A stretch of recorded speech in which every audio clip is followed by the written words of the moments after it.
Good morning, Tony here with Solo Overlanding. Sunday morning, got a little work to do on the Jeep here. Got the Gladiator pulled in the garage, put the TJ across the street. So today we've got a couple easy projects. We have to drain the differential fluid front and rear.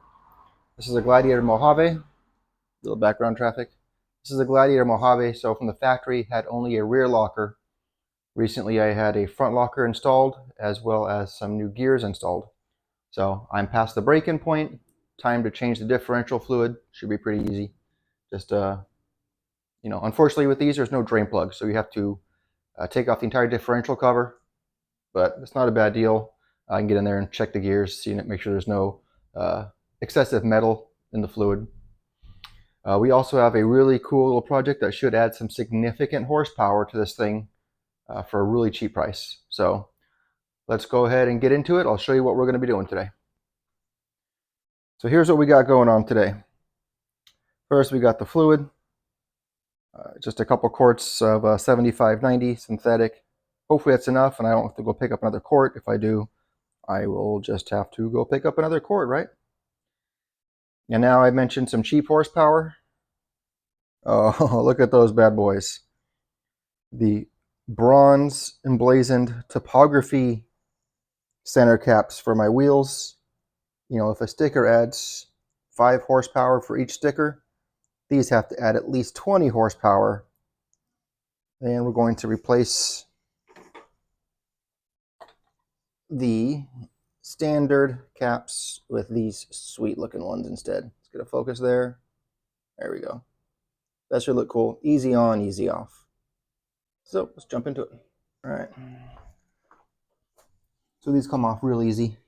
Basically, you just kind of get your finger in there, and they pop off. They're not going to come out while you're driving. It takes a little bit of pressure, but you can pop them off. So we can go ahead and line these up, I guess. We got the Method logo there. Let's go ahead and line everything up so it's straight. We got the valve stem and the Method logo. So we're going to do this one at an angle, just like that. Ugh. Can't put them on, apparently.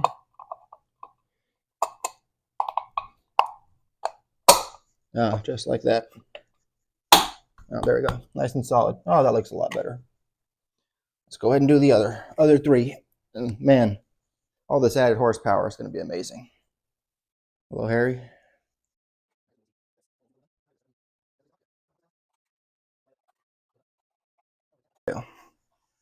So, zoom out a little bit here.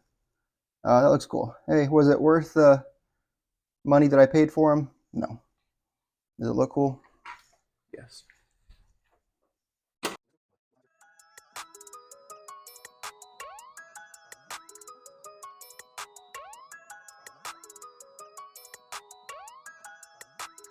We are horsepowered up. I expect to feel a significant increase when I'm on the trail for that. So let's go ahead and work our way around my crowded garage here. All right, the center caps are done. Let's go ahead and start working on the differential.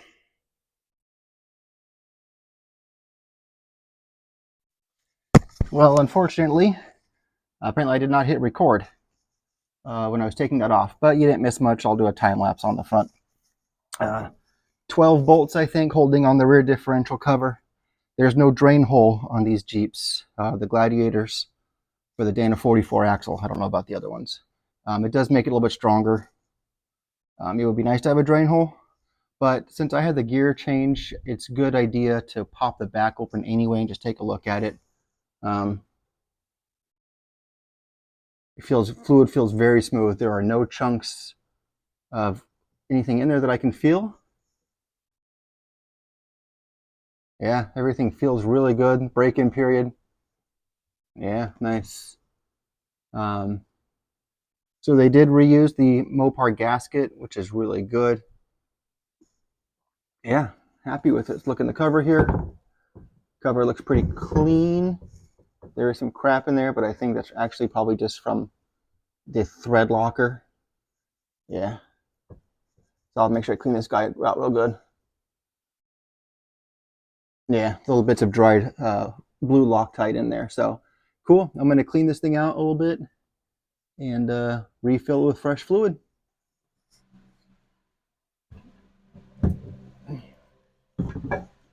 Let's get this guy up over the top here.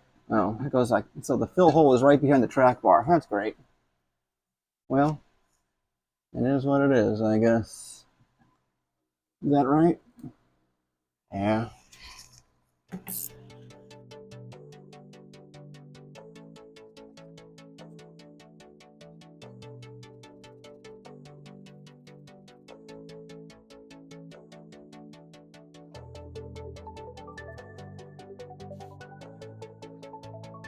So I got my torque wrench set to 25 pounds. I'm just going to go through and tighten them all up.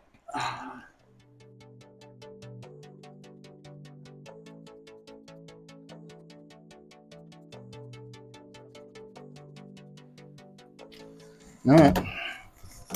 So it should be good. Clean it off here so I can see if there's any leaks. What size is this? Oh yeah. It is socket sized, which is nice. So we can all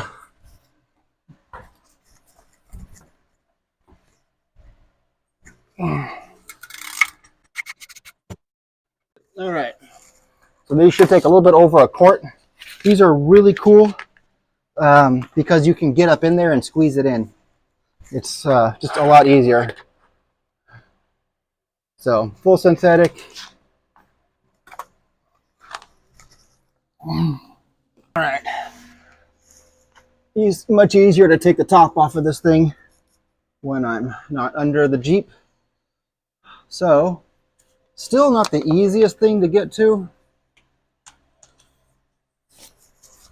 I'm going to make a mess here. I'm making a mess already.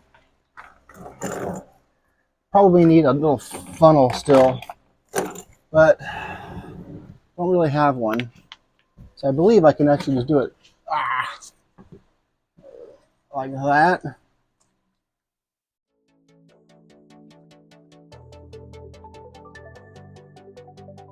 All right, so that guy's empty. I did spill some. All right, I'm going to say that's good. I am a little bit of a slant here, so I'm going to put this guy back in.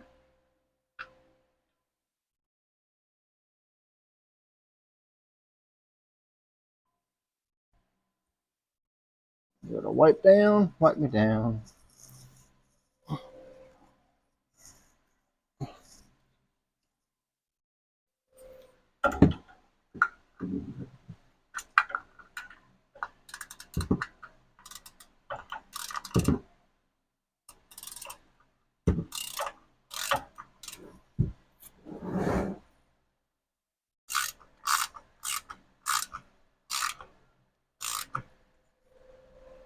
Okay.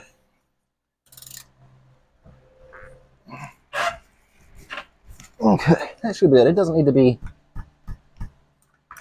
It's on there good enough. It's on there good enough. Give everything a wipe down here. That way I can check for fresh leaks.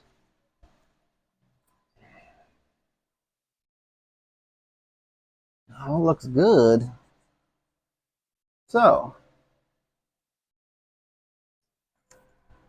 I don't see any fresh leaks. Now I got some fresh diff fluid.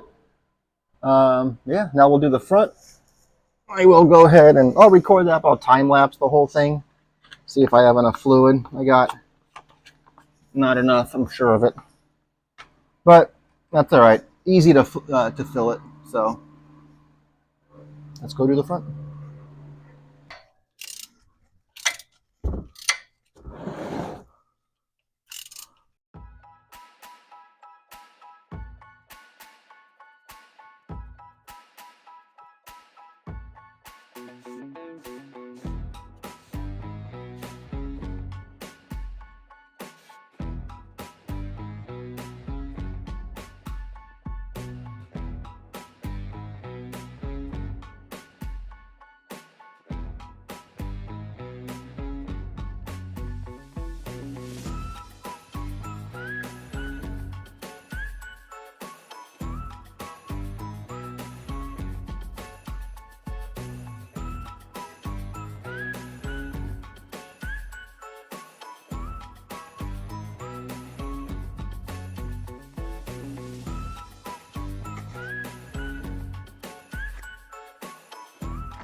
Well, that's it.